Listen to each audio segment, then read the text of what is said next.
Arlington National Cemetery is of course an American cemetery on American soil, so the vast majority of the graves here are of Americans.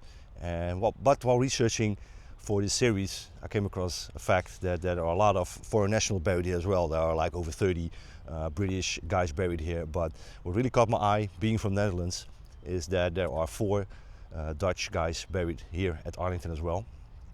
And by that I don't mean guys that were born in the Netherlands, then immigrated to the United States and maybe fought in the US Army or whatever. No, they served in the Dutch military and they were killed overseas and they're buried here at Arlington. So I started to dig in, try to see why they were buried here. Heads up, we're gonna visit all of those 4 graves. For most of them I don't know a whole lot about them. There isn't much information about them, but being Dutch, being here at Arlington National Cemetery, I just had to visit those Dutch graves, of course, and because that's, for me, pretty special that they're here resting so far away from home, thousands of miles away from home. And don't know a whole lot about most of them, but we're going to visit them anyway. So let's dive in.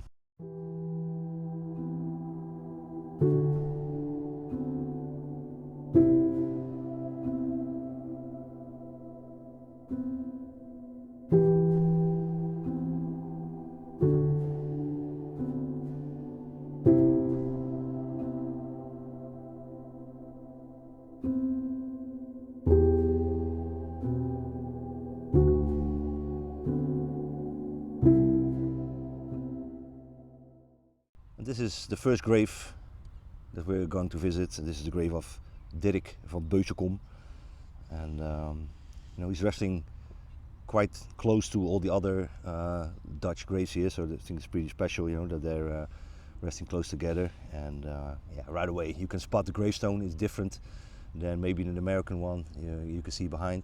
And it says Dutch lion on it, and it says Koninkrijk der Nederlanden, which is the Kingdom of the Netherlands. And Dirk van Beusekom, he was born in 1907 in what was then called the Dutch East Indies, modern day Indonesia. And as a teenager he returned to the Netherlands to continue his education. In 1930 Dirk was called up for military conscription and he joined the Dutch Navy, where his service took him back to the Dutch East Indies, the place he was born.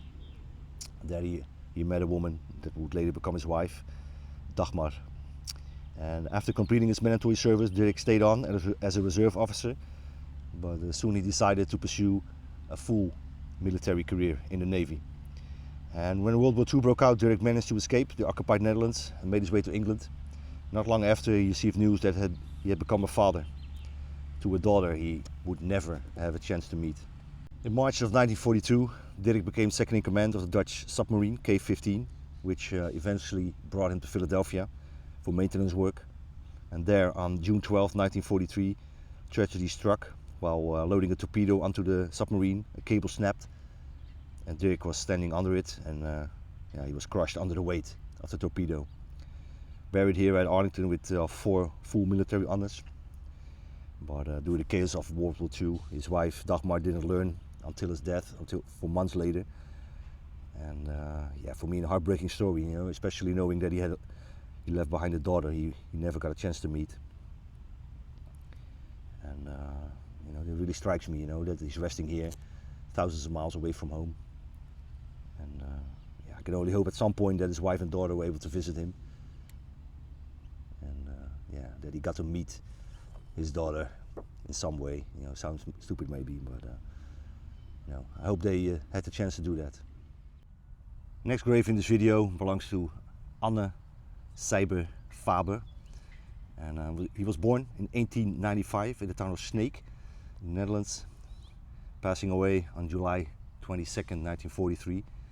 And unfortunately I wasn't able to find much information about him. Dirk van Beusekom, I had some pictures found of him, of his wife and everything, but Sijbe Faber, nothing, no photos, no detailed records. And all that I could find is that he died from illness while he was in Washington DC. And this is why he was laid to rest here at Arlington. And like Dirk van Beusekom, he served in the Dutch Navy. So he was probably here in the US for training, or maybe also some maintenance for his ship that he was on. And like all the graves I'm going to talk about in this video. If you have any information about him, if you're watching this, maybe a website or an archive that does. You know, I had contact with the Dutch War Graves Commission and everything. They didn't know a whole lot about him as well. But yeah, please let me know. I'd like to learn more about all these guys and help to share their stories. And you know, even though we don't have a lot of details about him, I wanted to include him in this video because he served and he died far away from home, and like everybody here at Arlington, he deserves to be remembered. Third grave I'm going to show you is resting right behind on the Sijbe Faber. He's over there and he is right here. This is the grave of Bernardus de Wit, and he was actually serving in the Marine Corps, the Dutch Marine Corps, when he died. Also, not a lot of information about him. I do know that he was born on September 10th, 1916 in Utrecht, and he served, like I said, with the Royal Dutch Marine Corps, holding the rank of second lieutenant. And he was in the US for training at Marine Corps Base Quantico. And on August 9th, 1944, a tragic accident occurred, and according to his death certificate that I was able to find that Bernardus was killed instantly when a projectile exploded. I don't know what kind of projectile or how exactly the accident happened, you know, his records didn't say that. But yeah, he was also buried here at Arlington with full military honors.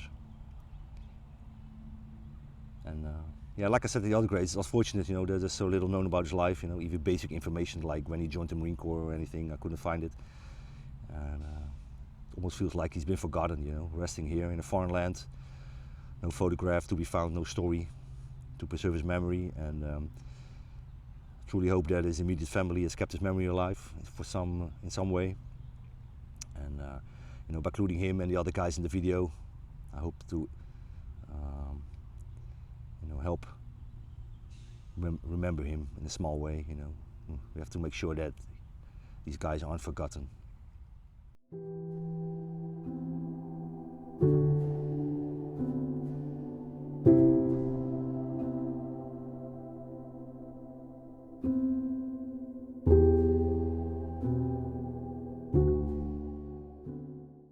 This is the final grave that I'm going to show you guys.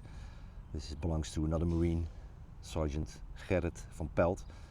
And also, like the previous two, wasn't able to find a whole lot about him, not a photograph or anything, only a very old image of his former gravestone, and the one that he had before here. And did know that he was born in the 1900s, in 1900 to be exact, in Rotterdam, same city I was born and raised in, so this makes this one feel extra special. I couldn't find out when he enlisted, but I do know that from 1938 to 1943 he was stationed in Curaçao, and after that he was sent to the United States, I think most likely for training or anything. And on November 14th, 1943, tragedy struck, and Gerrit was killed at Marine Corps Base Camp Lejeune in Virginia. And according to his death certificate, he died after being run over by a vehicle.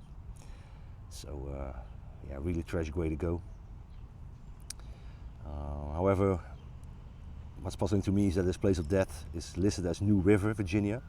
That's the home of the New River Marine Corps Air Station. So he was wounded at Camp Lejeune and then he died at New River. So I don't know why. Yeah, what we do know is that he passed away at the age of 43. Also, like the other guys, if you have any information about him, or please share it in the comments. I'd like to learn more about these guys.